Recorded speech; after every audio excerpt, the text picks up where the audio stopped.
About 5 years ago, shortly after you were released from WWE, I remember you were in a certain rock club in Glasgow watching WrestleMania 31 on the big screen with a load of us, and 5 years later, on the stage essentially that we were watching that night, you won the big one. You won the WWE Championship.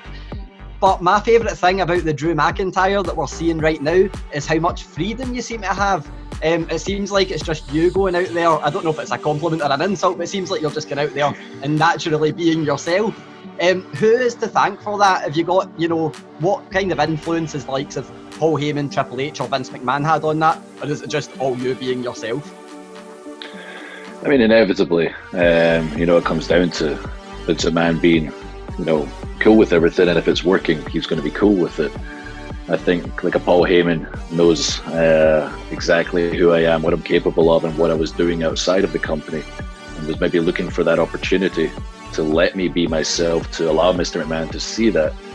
And as well as a writing team, they follow the stuff outside the company. It's great people we work with.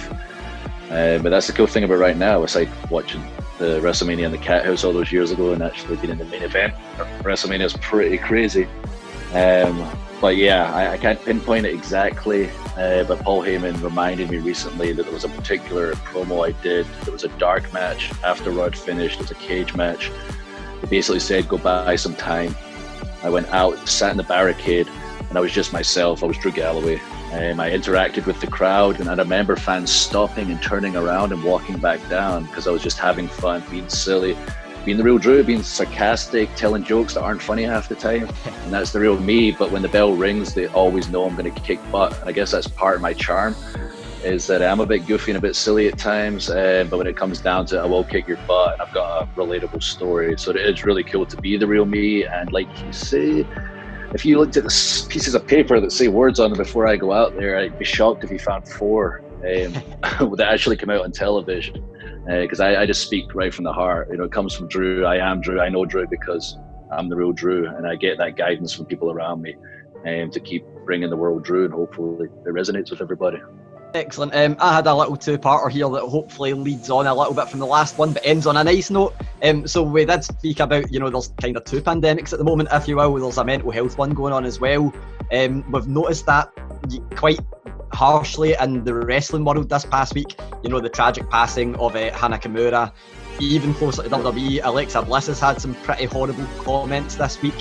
What would you say to people out there that are either being bullied or doing the bullying?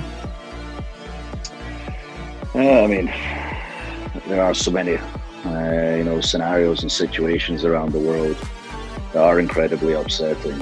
I don't think that Drew McIntyre is the person that should be speaking on it.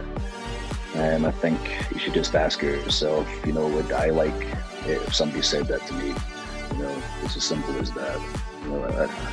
It takes a lot of effort to not be nice, and it doesn't take any effort to be nice. Just be nice.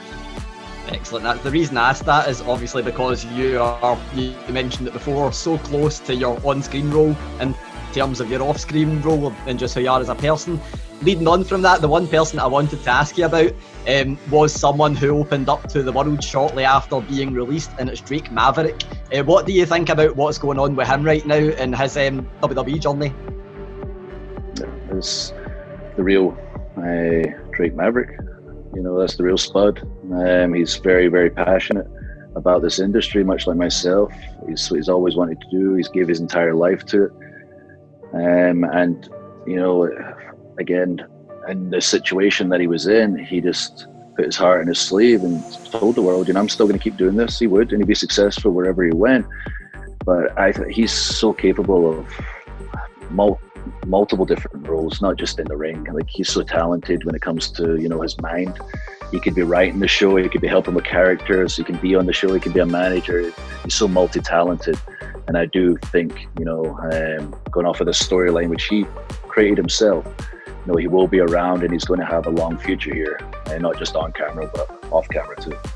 Excellent, thank you so much.